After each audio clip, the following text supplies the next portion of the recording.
కృష్ణం వందే జగద్గురుం జై శ్రీకృష్ణ. ఈ వీడియో చూసే ముందు ఒక లైక్ కొట్టి జై శ్రీకృష్ణ అని కామెంట్ చెయ్యండి. మన సాంప్రదాయంలో శివుడు ఇంకా విష్ణువుల గురించి ఆసక్తికరమైన ఒక 3 కథలను ఇక్కడ ఇస్తున్నాము. విష్ణువుకు శివుడు తన నివాసాన్ని కోల్పోయినప్పుడు, విష్ణువు శివుణ్ణి కాపాడినప్పుడు, అలాగే ఆఖరిగా మనసుని హత్తుకునేటువంటి శివునిపై విష్ణుభక్తిని తెలిపే ఒక కథ. శివుడు ఇంకా విష్ణువు. బద్రీనాథ్ ఉదంతం. బద్రీనాథ్ గురించి ఒక పురాణగాథ ఉంది. ఇక్కడ శివపార్వతులు నివసించారు. అద్భుతమైన ప్రదేశం. సముద్రమట్టానికి 10,000 అడుగుల ఎత్తున ఉంది. ఒకరోజు నారదుడు విష్ణువు దగ్గరకు వెళ్లి, మానవాళికి ఒక మంచి ఆదర్శంగా మీరు లేరు. ఎప్పుడూ మీరు ఊరికే ఆదిశేషువు మీద పడుకునే ఉంటారు. అలాగే మీ భార్య లక్ష్మీదేవి నిరంతరం మిమ్మల్ని సేవిస్తూ చెడగొడుతూ ఉంటుంది. మీరు ఈ గ్రహం మీద ఉన్న మిగతా జీవులకు ఆదర్శవంతుడిగా లేరు. ఈ సృష్టిలో ఉన్న అన్ని జీవుల కోసం మరింత శక్తివంతమైనదేదైనా మీరు చెయ్యాలి అంటాడు. ఈ విమర్శను తప్పించుకోవడానికి, అలాగే తనను మెరుగుపరుచుకోవడం కోసం సాధన చేయడానికి సరైన ప్రదేశాన్ని వెతుకుతూ విష్ణువు హిమాలయాలకు వస్తాడు. అతనికి బద్రీనాథ్ కనబడుతుంది. అక్కడొక చక్కటి చిన్న ఇల్లుంటుంది. ఆ ప్రదేశం తన సాధనకు సరిగ్గా సరిపోయే విధంగా, ప్రతిదీ కూడా సరిగ్గా తను ఎలా కావాలనుకున్నాడో అచ్చం అలాగే ఉంటుంది. కాని అది శివుని నివాసమని, అలాగే అతను చాలా భయంకరమైన వ్యక్తి అని తెలుసుకుంటాడు. తనకి గనక కోపం వస్తే కేవలం మీ గొంతే కాకుండా తన గొంతు కూడా కోసుకునే రకం ఈయన. ఈ వ్యక్తి చాలా భయంకరమైనవాడు. అందుకని విష్ణువు ఒక చిన్న పిల్లవాడి రూపంలోకి మారి ఆ ఇంటి ముందు కూర్చుంటాడు. బాహ్యాలికి వెళ్లిన శివుడు, పార్వతి ఇంటికి తిరిగి వస్తారు. వాళ్లు వచ్చేటప్పటికి వాకిట్లో ఓ చిన్న పిల్లవాడు ఏడుస్తూ కూర్చున్నాడు. పిల్లవాడివైపు చూసిన పార్వతిలో మాతృహృదయం ఉప్పొంగింది. బిగ్గరగా ఏడుస్తున్న పిల్లవాణ్ణి ఎత్తుకోబోయింది. శివుడు, పిల్లవాణ్ణి ముట్టుకోకు అని పార్వతీదేవిని వారించాడు. ఆవిడ, ఎందుకింత క్రూరత్వం, అలా ఎలా అనగలుగుతున్నారు అని అడిగింది. శివుడు పార్వతీదేవితో ఇలా చెప్పాడు, ఈ పిల్లవాడు మంచి పిల్లవాడు కాదు. మన వాకిట్లో తనంతట తాను ఎలా ప్రత్యక్షమయ్యాడు? చుట్టుపక్కల ఎవరూ లేరు. పోనీ తల్లిదండ్రుల పాదాలముద్రలు మంచులో ఎక్కడా కనిపించడం లేదు. వీడు పిల్లవాడు కాదు అని. కాని పార్వతీదేవి, వీల్లేదు, నాలోని మాతృత్వం పిల్లవాణ్ణి ఇలా ఏడుస్తూ వదిలేయలేదు అని ఆమె పిల్లవాణ్ణి ఎత్తుకుని ఇంటిలోకి పీసుకుని వెళ్ళింది. ఆమె ఒడిలో కూర్చున్న పిల్లవాడు చాలా సంతోషంగా కనబడ్డాడు. శివునివైపు ఆనందంగా చూస్తున్నాడు. శివుడికి ఏం జరగబోతోందో తెలుసు. అయినా సరి కాని ఏం జరుగుతుందో చూద్దాం అన్నాడు. పార్వతీదేవి పిల్లవాణ్ణి సముదాయించింది. అన్నం తినిపించింది. అతన్ని ఇంట్లో వదిలి దగ్గరలోని వేడినీటి బుగ్గల్లో స్నానం చేయడానికి శివునితో పాటు వెళ్ళింది. వాళ్లు తిరిగి వచ్చేటప్పటికీ ఇంటిలోపలివైపు తలుపుకు గడియపెట్టి ఉంది. పార్వతీదేవి ఆశ్చర్యచకితురాలైంది. తలుపెవరు వేశారు? శివుడు, నేను చెప్పాను కదా పిల్లవాణ్ణి ఎత్తుకోవద్దని. నీవు పిల్లవాణ్ణి ఇంటిలోకి తెచ్చావు. వాడు లోపలి నుండి తలుపు గడియపెట్టాడు. పార్వతీదేవి, ఇప్పుడేం చేద్దాం అన్నది. శివుడికి 2 మార్గాలున్నాయి.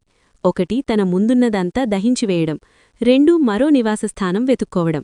అందువల్ల ఆయన, ఎక్కడికన్నా వెళ్దాం. ఈ పిల్లవాడు నీకు చాలా ప్రియమైనవాడు కదా, నేను వాణ్ణి ఏమీ చెయ్యను అన్నాడు. ఆ విధంగా శివుడు తన నివాసం కోల్పోయాడు. శివపార్వతులు ఆ ప్రాంతమంతా తిరిగారు. తగిన చోటు కోసం వెతికారు. చివరికు కేదార్నాథ్లో స్థిరపడ్డారు. మరిదంతా ఆయనకు ముందే తెలియదా అని మీరడగవచ్చు. మీకు ఎన్నో విషయాలు తెలుసు, కాని మీరు వాటినలా జరగనిస్తారు. విష్ణువు శివుణ్ణి కాపాడినప్పుడు. యోగ సాంప్రదాయంలో శివుని భరీషర్తు కరుణ గురించి, ఇంకా ఒకరి కోరికలకు తను భోలాగా స్పందించడం గురించిన ఎన్నో కథలున్నాయి. ఒకప్పుడు గజేంద్రుడన్న అసురుడు ఉండేవాడు. గజేంద్రుడు ఎంతో కఠోర నిష్ఠ ఆచరించి శివుణ్ణుండి ఒక వరం పొందుతాడు. తను ఎప్పుడు పిలిస్తే అప్పుడు శివుడు అతని దగ్గర ప్రత్యక్షమవ్వాలన్న వరమది. ఇక గజేంద్రుడు తన జీవితంలోని ప్రతి చిన్న విషయానికి శివుణ్ణి పిలుస్తున్నాడని నారదమునికి తెలిసింది. ముల్లోకాలలోనూ తుంటరి అయిన నారదముని గజేంద్రుడితో ఒక అల్లరి చేష్ట చేస్తాడు. అతను గజేంద్రుడితో, నీవు శివుణ్ణి పోతూ వస్తూ నిండడమేమిటి? ఎలాగో ఆయన నువ్వు పిలిచినప్పుడల్లా వస్తున్నాడు. అసలాయన నీలోకొచ్చేసి అక్కడే ఉండమని అడగవచ్చు కదా, అప్పుడాయన ఎప్పటికీ నీవాడిగానే ఉంటాడు కదా అంటాడు. గజేంద్రుడు ఇది మంచి ఆలోచనే అనుకుని ఆ ప్రకారం శివుణ్ణి వేడుకుంటాడు. శివుడు తనకు ప్రత్యక్షమైనప్పుడు అతను, నువ్వు నాలోనే ఉండాలి, నువ్వింక ఎక్కడికి వెళ్లకూడదు అంటాడు. శివుడు భోలాగా ఒక పిల్లవాడిలా స్పందిస్తూ సరి అని ఒక లింగం రూపంలో గజేంద్రునిలోనికి ప్రవేశించి అక్కడే ఉంటాడు. సమయం గడిచే కొద్దీ విశ్వంలో అందరూ శివుణ్ణి పరితపిస్తారు. కాని ఆయన ఎక్కడున్నాడో ఎవ్వరికీ తెలీదు. దేవతలు గణాలు అందరూ శివుణ్ణి వెదకడం మొదలుపెడతారు. ఎంతగానో వెతికిన తర్వాత ఇక ఎవరూ ఆయన ఎక్కడున్నాడో కనిపెట్టలేకపోయినప్పుడు పరిష్కారం కోసం వాళ్లు విష్ణువు దగ్గరకు వెళ్తారు. విష్ణువు పరిస్థితిని చూసి ఆయన గజేంద్రునిలో ఉన్నాడంటాడు. అప్పుడు దేవతలందరూ విష్ణువుని మరి శివుణ్ణి గజేంద్రునిలో నుండి బయటకు తీసుకురావడం ఎలా అని అడుగుతారు. ఎందుకంటే తనలో శివుడున్న కారణంగా గజేంద్రుడు అమరుడవుతాడు. ఎప్పటిలాగే విష్ణువు సరైన ఉపాయం ఇస్తాడు.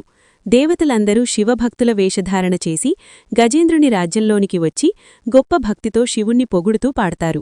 గొప్ప శివభక్తుడైన గజేంద్రుడు ఈ శివభక్తులను తన సభలోకి వచ్చి పాడి నృత్యం చేయమని ఆహ్వానిస్తాడు.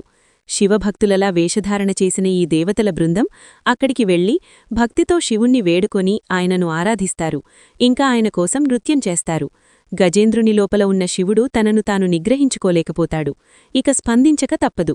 కాబట్టి తను గజేంద్రుణ్ణి ముక్కలు ముక్కలు చేసి అతనిలో నుండి బయటకు వస్తాడు.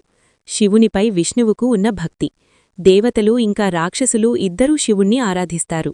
దేవదానవులకు ఉత్తములకు ఇంకా అధములకు అందరికీ శివుడు భగవంతుడు. ఆ విష్ణువే ఆయనను ఆరాధించేవాడు. విష్ణువు శివుని భక్తుడు అని తెలిపే ఒక అందమైన కథ ఉంది. ఒకసారి విష్ణువు శివునికి 1000 తామర పుష్పాలను అర్పిస్తానని మొక్కుకుంటాడు. తను తామర పుష్పాలు వెతకడం మొదలుపెడతాడు. ప్రపంచం మొత్తం వెతికాక తనకి కేవలం 1007 తామర పుష్పాలే దొరుకుతాయి. ఒకటి తక్కువవుతుంది. తను వచ్చి ఆ పూలన్నిటినీ శివునికి అర్పిస్తాడు. శివుడు తన కళ్లను తెరవకుండా చిరునవ్వు చిందిస్తాడు. ఎందుకంటే ఒక పువ్వు తక్కువయింది కాబట్టి. అప్పుడు విష్ణువు నన్ను కమలనయనుడు అంటారు. అంటే తామరలు వంటి కన్నులుగల దేవుడని. నా కళ్ళు ఏ తామరపుష్పంతో పోల్చినా సమానంగా అందంగా ఉంటాయి. కాబట్టి నేను నా కన్నులో ఒకదాన్ని అర్పిస్తాను అనుకొని వెంటనే తన కుడి కనుగుడ్డును పీకి లింగంపైన పెడతాడు. ఈ విధమైన సమర్పణతో సంతోషించిన శివుడు విష్ణువుకు సుదర్శన చక్రాన్ని ప్రసాదిస్తాడు. చూశారు కదా ఈ వీడియోని. ఈ వీడియో కనుక మీకు నచ్చినట్లయితే లైక్ చేయండి, షేర్ చేయండి, సబ్స్క్రైబ్ చేసుకోండి. Thank you for watching. సర్వే జనా సుఖినో భవంతు.